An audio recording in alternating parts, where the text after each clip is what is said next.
Every holiday season, thousands of people watch their favorite Christmas movies, episodes, and specials. And I would guess that for most, their favorites to watch every year has something to do with nostalgia. I know for me, nostalgia plays a big part in my holiday viewing every year. Now, I'm a big Christmas fan, and I could have easily chosen dozens and dozens of classic holiday specials that mean a lot to me. And I plan on making videos on all of them at some point in Christmas future. But for now, I decided to choose just 5 of my favorite animated Christmas specials and make me feel nostalgic for the holiday season. So let's get this thing started.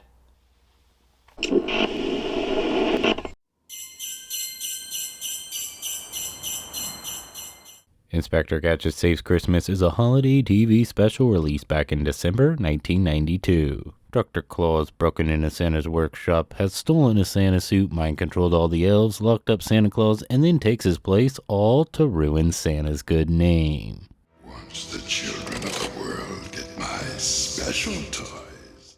There's only one person who can stop the evil Dr. Claw now, and luckily, the mad agents are no match for him. Of course, Gadget has no idea the mad agents are even after him, as he goes on decorating the Christmas tree, ice skating, and wrapping presents, without any notice of the mad agents trying to take him down. After Gadget drops off his gifts at the toy drop, he heads to the mall to give Santa his Christmas list, and man, is it a long one. 47 pages to be exact. The mall Santa is of course the chief, and like usual, the inspector does not recognize him. That is until he calls him on his top secret gadget phone.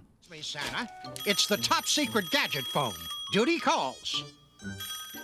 Gadget gets the assignment to go to Santa's workshop and check out any suspicious activity. And let's remember, these are always self-destructing messages.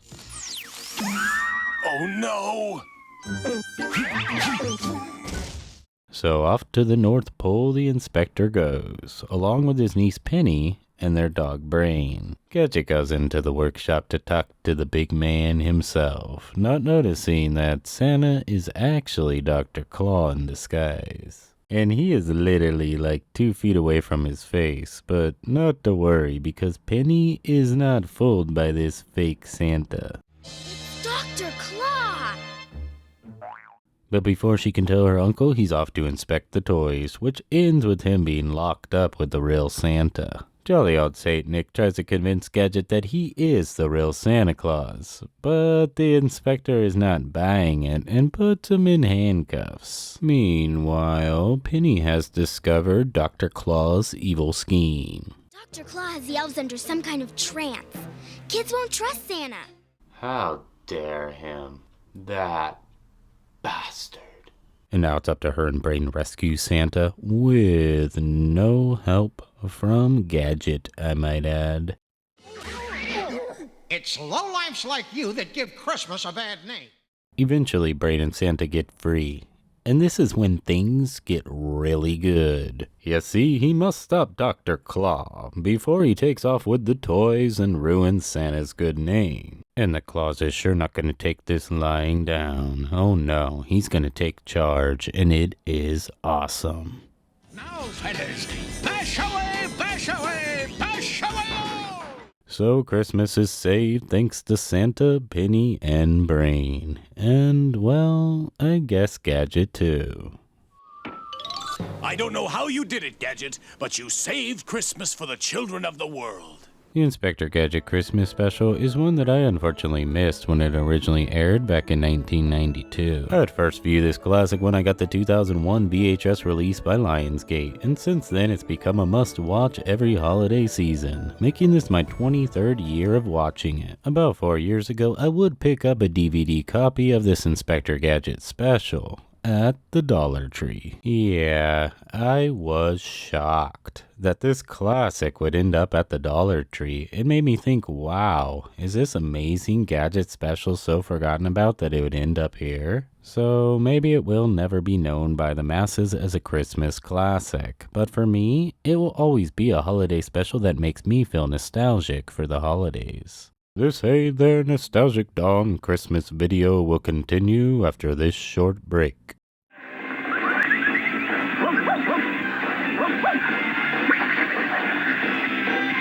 Happy holidays. And now, back to the video.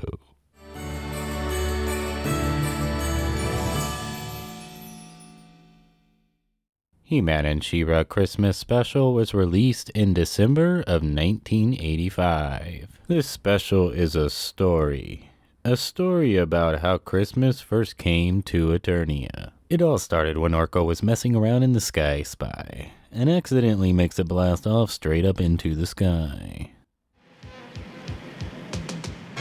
What did I do?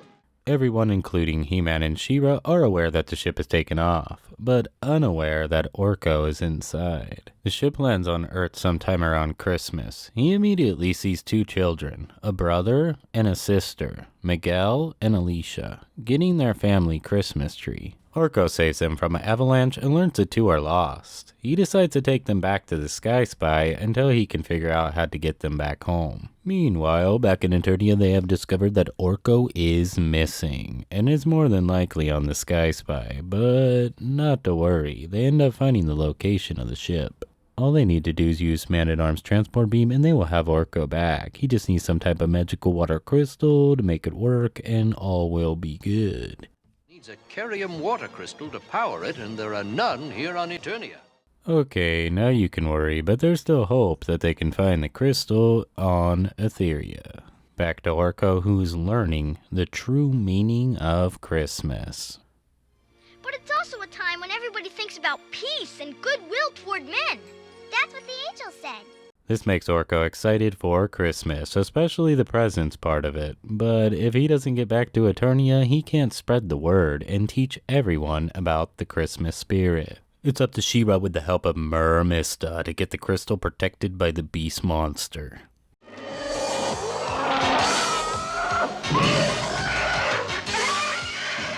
She-Ra gets out of there with the crystal and back to Man-at-Arms, and they transport Orko back with the children. Now, with the crystal needing a few days to recharge, the children are stuck on Eternia for now. Horde Prime senses their arrival and doesn't like the Christmas spirit they have brought with them. All he needs is more goodness brought to Eternia, so he sends Skeletor and Hordak to kidnap the kids. In comes one of my favorite parts of the special, when the children sing the song Christmas on Eternia. Man, does this song get stuck in my head, and I love it. This Christmas fun is interrupted by Hordak's ship. And by the way, did they not know this show was for children? Anyways, they snag the kids with a tractor beam and take off. I have to say, she really seems to know how to ride that ship. And man, that Monstroid is really choking that thing. Okay, I'll stop with the cheese. So now the Monstroids have the children, and I guess it's He-Man and She-Ra to the rescue. Sorry to get you all tied up. While they're busy taking down the giant robot, Skeletor sneaks up and takes the kids along with the Manchine puppy named Relay. Hordak shoots down Skeletor along with the children, and he is forced to bring them into Horde Prime on foot. But something starts to happen to Skeletor along the way, and it has something to do with Christmas. Skeletor is not sure he likes the feeling of goodness inside, but it doesn't stop him from saving the children from Horde Prime. Yep, Skeletor has learned the true feeling of Christmas. Don't worry, Skeletor. Christmas only comes once a year. Thank goodness. It ends with a Christmas celebration at the palace with Adam dressed as Santa Claus. And if you're wondering, yes, Miguel and Alicia made it back home with their parents. He-Man and She-Ra, A Christmas Special, is a classic that is not known as a classic by the masses, but that's okay. It's still a holiday special that makes me feel nostalgic for the holidays. And if you don't have this one on DVD, well, you really should. I mean, it's freaking He-Man. It should be a must. Oh, and by the way, this special is also loaded with great He-Man one-liners. You know what? These claws need a manicure. Don't worry, Peekaboo. We'll cut them down to size.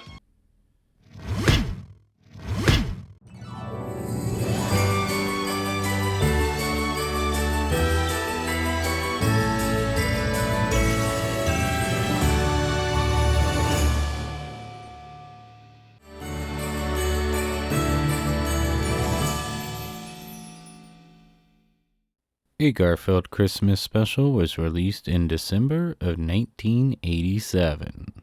Garfield is dreaming of his perfect Christmas, which includes lots of holiday decorations, bed-served lasagna, and a gift-giving machine that gives you whatever you think of. So, what does Garfield want this Christmas? And that's just for starters. Well, it looks like Garfield is thinking only of himself in this dream of his. John wakes up Garfield and tells him the news that it's Christmas Eve, and they're all heading to John's family farm for the holidays. Garfield is of course less than thrilled about this. On the road they go, and John and Odie are feeling the Christmas spirit. And Garfield, well, Garfield is being Garfield. Feeling excited and nostalgic, John starts to think of his childhood Christmases and how much fun they were. This makes him break into a song singing about all the fun things they would do. Well, Garfield sits there complaining that it's all basically a bunch of work that he wants no part of. Now, when it comes to John's family, I have to say, Grandma is by far my favorite, and I think Garfield would agree with me on that one. I can see Grandma and I are going to get along just fine. The Arbuckle Christmas Eve traditions start with the holiday feast, and thanks to Grandma, Garfield and Odie even get to join in. Attentive service? Excellent cuisine. Next is decorating the Christmas tree, but they will need help with the star. Oh look, a Garfield tree topper. Now comes the best part about decorating a Christmas tree, and that is when you first plug in the lights.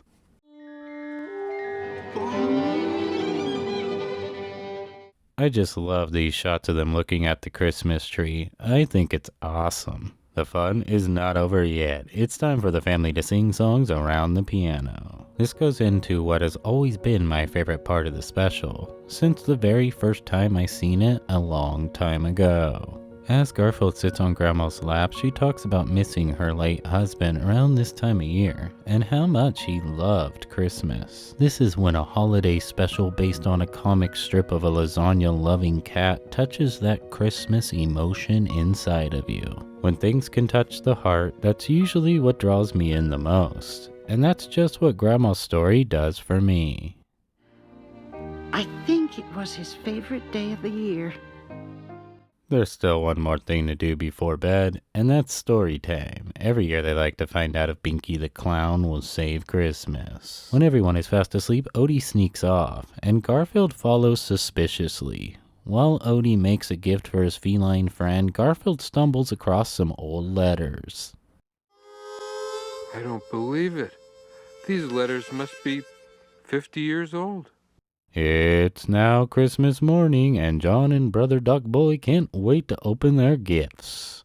This is where I'd like to take a second and point something out that I think about every time I watch this. And that is John's sweater is totally that sweater you get when you're a kid and it's too big for you and your parents say, oh, he'll grow into it someday. Anyways, after all the gifts are opened, Garfield gives Grandma the letters he found from her late husband, and this makes Grandma's Christmas. Garfield is finally feeling Christmas, and after Odie's gift, he is even feeling sentimental. Garfield Christmas Special is something I taped on VHS a long time ago, and I watched it so many times it just stopped working one day. So of course I got the DVD. And I have continued to watch this classic that makes me feel nostalgic for the holidays every year. Christmas. It's not the giving. It's not the getting. It's the loving. And now it's time for... Did You Know?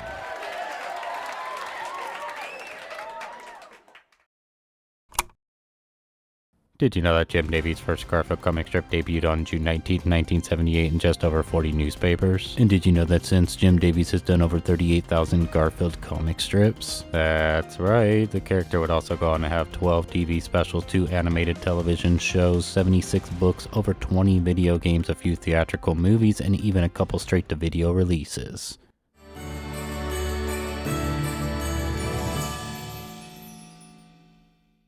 The first Charlie Brown special was like one giant comic strip, where this one has many little holiday-filled comic strips to fill up this special titled It's Christmas Time Again Charlie Brown, released in 1992. The first one we see is Linus and Sally trying to slide down a snowy hill in a box. Sally quickly feels this is not such a good idea and backs out, and watches Linus try again just to fail over and over again. This one is very short, but has some laughs.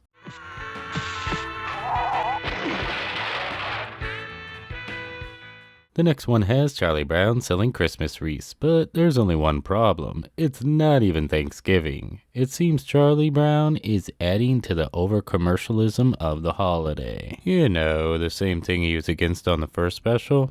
Oh well, things change. Anyways, he continues to try new methods to sell the wreaths, but continues to fail. This one's enjoyable enough and has a few chuckles. Next comes my least favorite in the special, which sees Peppermint Patty panicking about reading a book over Christmas break. I mean, it's not bad. I do like it, but one of them has to be my least favorite, and this one makes me laugh the least. So, sorry, Peppermint Patty.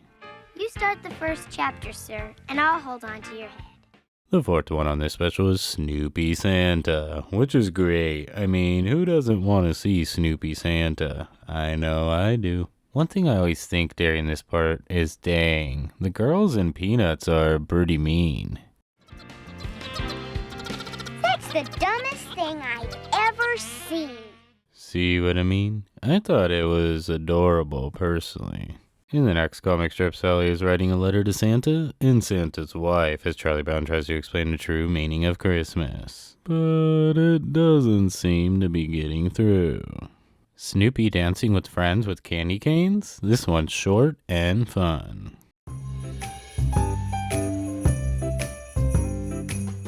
Linus tries to explain things to Sally through Bible verses, but Sally doesn't seem to hear a word he says. But does she ever hear anything anybody says? And the angel said unto them, I wonder if I can get him something for free. Charlie Brown wants to get his girl a pair of mittens for Christmas, but they're $25, and that's something he doesn't have. So he sells his entire comic book collection to buy the gift that he finds out she already has, so Snoopy gets a Christmas gift instead. Well, at least they didn't go to waste. Now comes the longest comic strip in the special, and that is the Christmas play. Now, this one is to me the best in the special. I mean, seeing Sally practice her one line just to say hockey stick instead of hark is pretty funny. Hockey stick! Hockey stick? The one to end It's Christmas Time Again Charlie Brown is between Linus and his sister Lucy. It's short, it's funny, and it's a nice way to end off this special. Why do we have to be nice to each other only on Christmas? Why can't we be nice to each other every day? It's Christmas Time Charlie Brown is the first thing I watch every year to get the holiday season going. I don't really know why. I just started it one year and it has since become my tradition. Of course, it's not as good, iconic, or classic as the original Charlie Brown Christmas special, and I don't think it tries to recapture the magic of the first one, because that would be impossible, especially 27 years later. But that being said, I really do enjoy this one, and I think it still captures the feeling of a Charlie Brown comic strip, and there are some very enjoyable parts. I also have a lot of nostalgia with this one as it originally came out when I was only 7 years old, so I've seen this one basically as much as the original Charlie Brown Christmas. Especially since I've had this special on VHS forever. I have watched it so much, let's just say this VHS has seen better days. I finally decided this year I needed a copy on DVD, so that's just what I did. I loved my experience watching it on DVD for the first time. but will still miss my beat up VHS at the same time. So whether it's on VHS or DVD, this Charlie Brown special will always make me feel nostalgic for the holidays. Just ignore that Santa Claus, Linus. There's nothing he can do to you.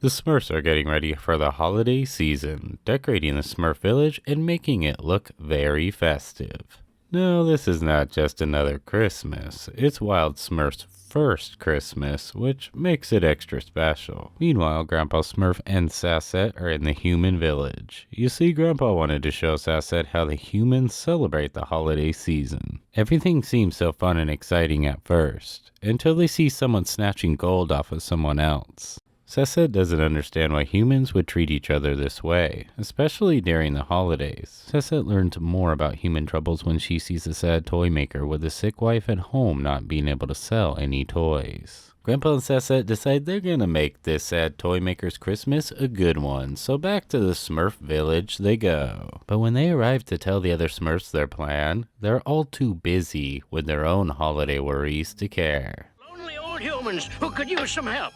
Phew, I'm a little short-handed myself. So Grandpa and Sassette set off alone back to the human village to give this toy maker and his sick wife a wonderful Christmas. Wild Smurf eventually joins Sassette and Grandpa, but the snow may be too much for them. Meanwhile, Papa Smurf returns to the village after visiting a friend, and he wonders why Sassette and Grandpa have not returned. When he finds out what happened and how the Smurfs put their own needs above the needs of others who have nothing, he is of course upset at this behavior, especially at Christmas. All of you were so wrapped up in your own holiday, you ignored the problems of those less fortunate. Papa Smurf, along with a handful of Smurfs and puppies, set out to find Grandpa and Sassette. And it's a good thing, too, because I'm not sure they would have made it out of this snowstorm alive. Are we gonna make it? I don't know, Sassy. I don't know. When they arrive in the village, Brainy and Hefty get separated from the other Smurfs, and they end up teaching the Christmas thief valuable lessons that will change him forever. I'm a Christmas spirit. You're the one who's evil.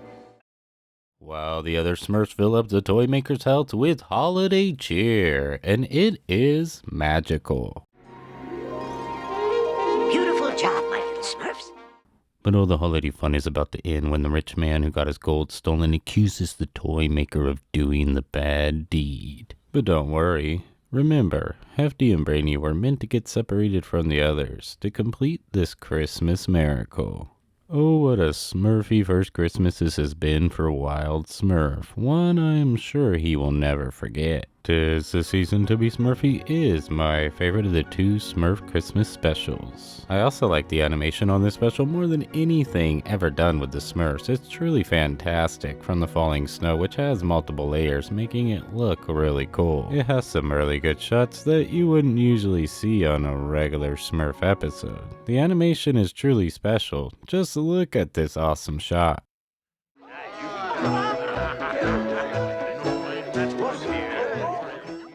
It's also filled with a lot of heart and great Christmas magic. I love the later seasons of the Smurfs, which adds Grandpa Smurf, Puppy, and the Smurflings to the show, and this special has all of them. I, just like many others, relate the Smurfs to a nostalgic feeling, and this Christmas special definitely makes me feel nostalgic for the holidays. Well, that's it. 5 animated Christmas specials that make me feel nostalgic for the holiday season. Maybe some of these specials make you feel nostalgic too. Or maybe you have other ones that do the trick. Whatever they are, just remember to fill your holiday season with those Christmas specials that give you that wonderful feeling of nostalgia. There's a special spirit of giving and sharing for everyone, not just Smurfs.